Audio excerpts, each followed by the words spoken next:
साबूदाना के फ़ायदे। सफ़ेद मोती जैसे दाने और फ़ायद किसी खजाने से कम नहीं। जानिए साबूदाने में छुपे सेहत के हज़ारों फ़वाद और इसका इस्तेमाल डॉक्टर बल्कीस से। साबूदाना ग्लूटीन फ्री होता है और ये आपके लिए इतना मुफीद है कि आपको रोज़ाना की बुनियाद पर इसे अपनी ग़िज़ा का हिस्सा बना लेना चाहिए। और अगर अब तक आप इसके फ़वाद से वाकिफ़ नहीं थे तो आज हम आपको इसके बारे में हैरत अंगेज़ फ़वाद और इस्तेमाल बताएंगे, जिसके बाद आप इसे अपनी ग़िज़ा में शामिल करने पर मजबूर हो जाएंगे। तो चलिए फिर शुरू करते हैं। साबूदाना में छुपे फ़वाद और डॉक्टर बल्कीस का बताया हुआ तरीका इस्तेमाल करके।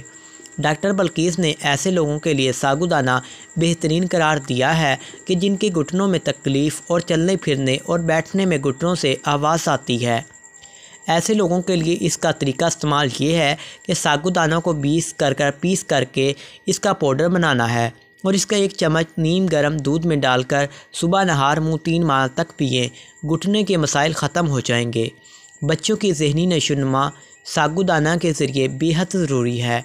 बच्चों को इसकी खीर बनाकर दें, दूध में पकाकर शहद मिलाकर इस और साथ का काजू या बादाम और पिस्ता मिलाकर ये बच्चों को खिलाएं।